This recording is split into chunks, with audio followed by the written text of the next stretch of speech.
Okay, I'm reading chapter 1. Okay, could this really be the feather of a witch? Chapter 1.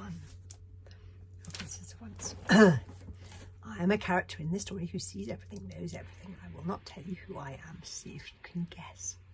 The story begins here. Don't get lost. These woods are dangerous. And part 1 is called Disobedience. Start with the wolves running through a forest. Chapter 1 is called A Trap to Catch a Witch.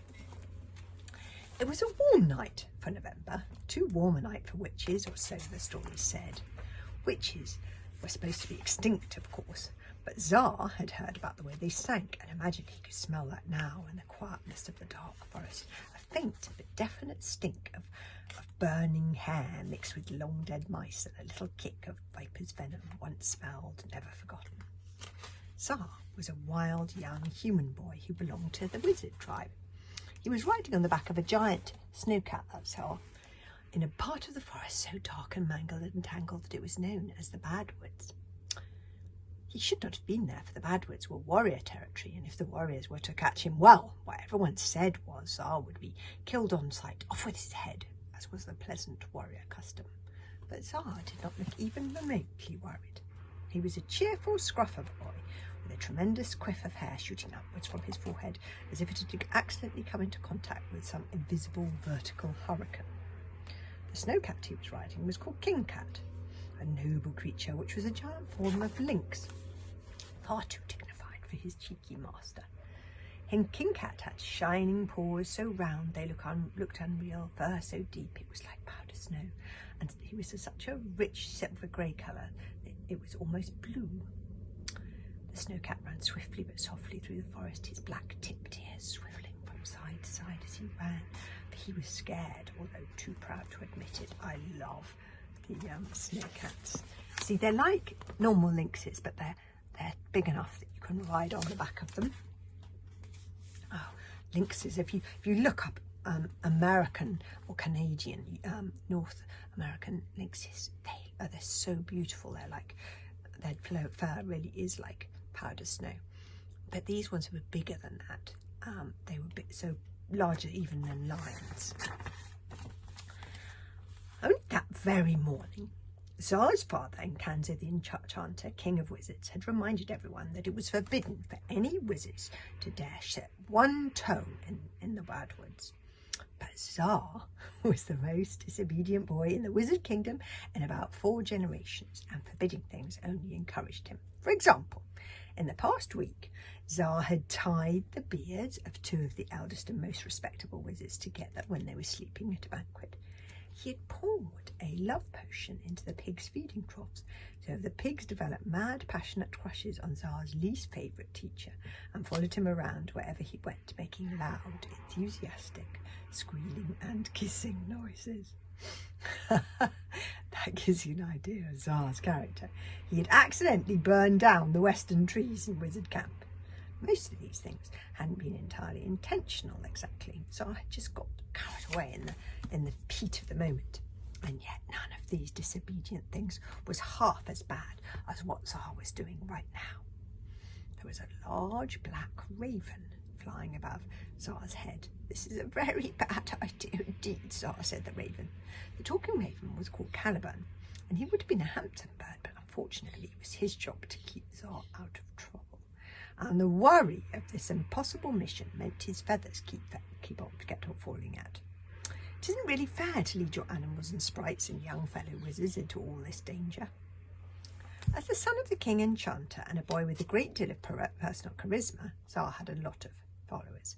A pack of 5 wolves, 3 snowcats, a bear, 8 sprites, an enormous giant called Crusher, and a small crowd of other wizard-like youngsters, all following Tsar as if hypnotised, all shivering and scared, pretending not to be.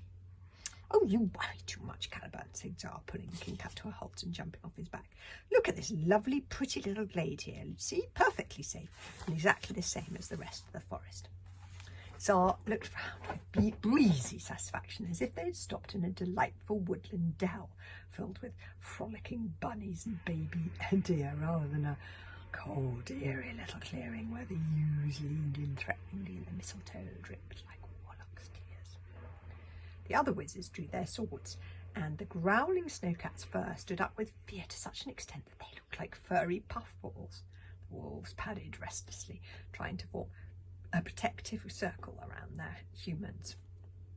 Only the smaller sprites shared Tsar's enthusiasm, but this was because they were too young to know any better. I don't know if you've ever seen a sprite, so I better describe these ones to you. There were 5 larger sprites, all these are the large ones. That's Ariel. Oh, wouldn't it be wonderful to have your own sprite? Each all faintly resembling a human crossed with a fierce, elegant insect. When irritated or bored, which was often, they blinked on and off like stars, and purple smoke drifted out their ears. They were so see-through you could watch their hearts beating. Then there were 3 smaller, younger ones, who, because they were not yet adult, that's Squeeze Juice and Bumbleboozle.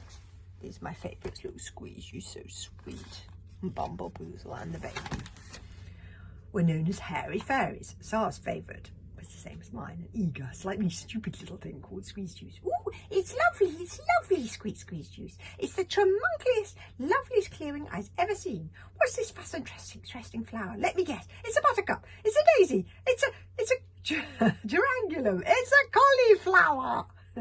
He flew into the upper branches of a particularly gloomy and sinister tree and perched on the edge of one of its fleshy flowers, which had ominous spikes on the ends of its leaves and was in fact called a sprite-eating hobtrap. The flower snapped shut with the briskness of a mousetrap, capturing poor little Squeeze Juice inside. Caliban landed on Tsar's shoulder and gave a heavy sigh.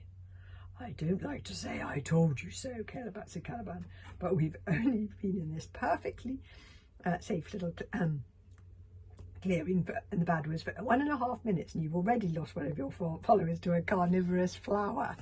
That's Squeeze Juice looking at the Triffid like a flower. "Nonsense," God, Tsar good-naturedly. "I haven't lost him. That's the whole point about being a leader.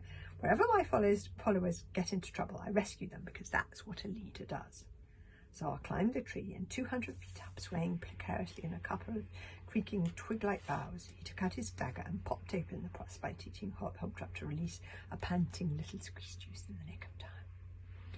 "I's fine," squeaked Squeeze Juice. "I's fine. I can't feel my left legs, but I's fine." "Don't worry, Squeeze Juice. That's just the hobtrap's digestive juices. The feeling will return in a couple of hours," Tsar called out as he dropped down from the sea. "You see, I'm a great leader. Stick with me and you'll be fine." The wizard monsters looked very thoughtful indeed. At that moment, Tsar's older brother Luta came out of the shadows behind them, sitting aside a great grey wolf, and followed by even more sprites and animals and young wizard followers than Tsar himself. Tsar stiffened because he hated his older brother Luta. I'll have to have the rest of chapter 1 tomorrow. See you then.